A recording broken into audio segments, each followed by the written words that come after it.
Good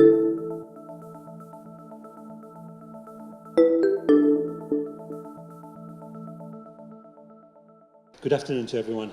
I've been an educator for all of my professional life, and good part of it I've been trying to teach students to be critical towards media, and especially media companies, those international conglomerates that try to sell us all kinds of funny ideas that we shouldn't believe into. And it was only recently that I found myself in a new position, developing more and more cooperation with media companies, and it's been I've had several moments of self-reflection over these couple of last years. What we've done, I work for a government organization, a government office under the Ministry of Education and Culture in Finland. And I'm the highest authority on promoting, enhancing media education in Finland.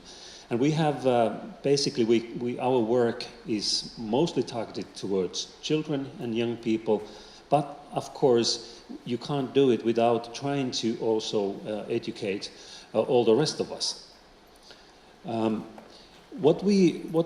I want to tell you a few examples of kind of success stories where we've succeeded to do something with media companies that we couldn't even think of being possible. Here are a couple of screenshots from animations that the first one is from the Safer Internet Network, and we translated it, which meant that there was this one word saying "daddy," and we translated that into Finnish, and then we asked from our TV companies that would you like to show this, broadcast this on TV channels, and surprisingly they all wanted. And we've had, only last year we had about 3.2 million viewers on this animation, which is about did you see something weird online?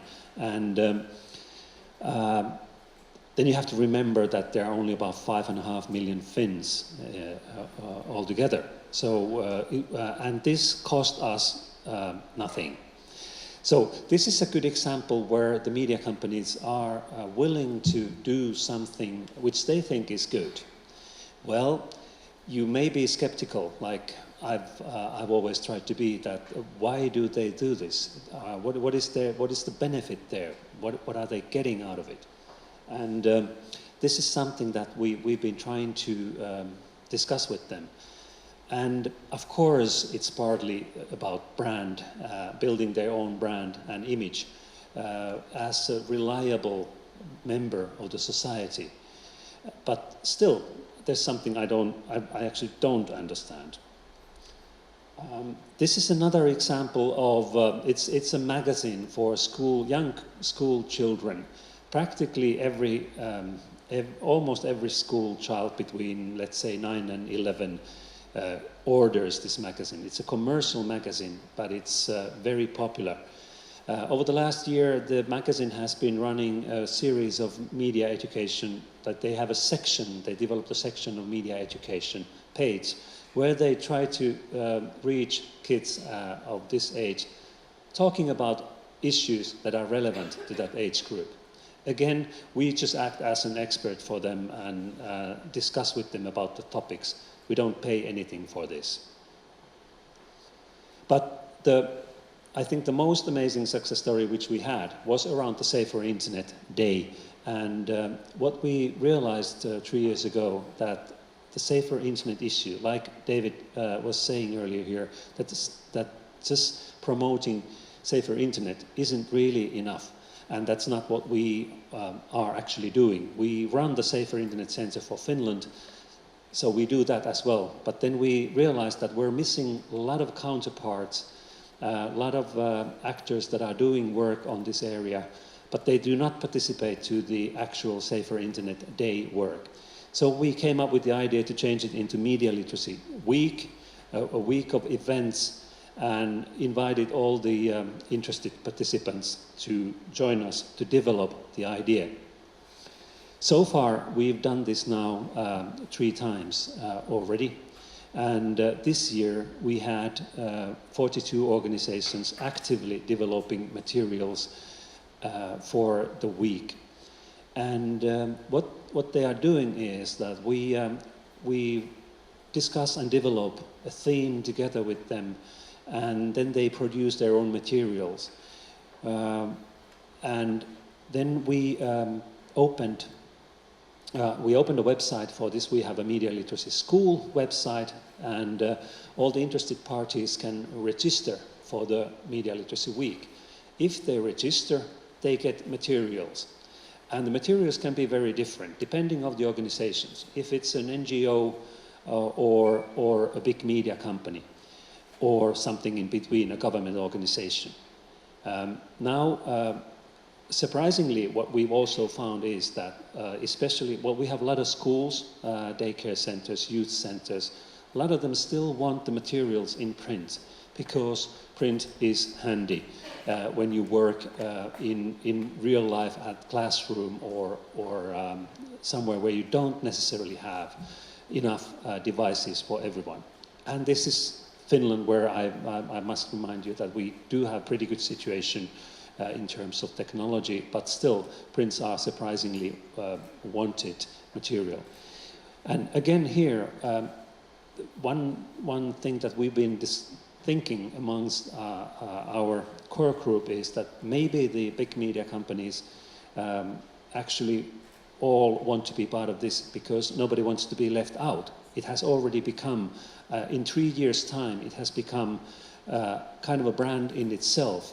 And we had a couple of examples this year where there were some very late comers of some service, telecom service providers who had realized that everybody else was involved in this work and they were not. And then they came to us and asked that, can we still do something? And we said that yes, if you do your part. And they did. Where we have had some difficulties with media companies is that some of them have come us with clearly just like commercial advertising materials, that can we just like provide this, or can we get your label or kind of stamp to our product on our website? And we've said no, that you have to have something there which is educational, which is something that you want to do something else than just sell products, that we do not provide recommendations for certain products. And this is something where we had some difficult discussion. So it's not been just so smooth all the time, but it's very interesting. And I think this is, I've been talking about this with colleagues around Europe, some of you who are here also today, and a lot of people have been asking from me that how do we get these companies to do this? And as I said, I really don't have a good answer, a simple answer.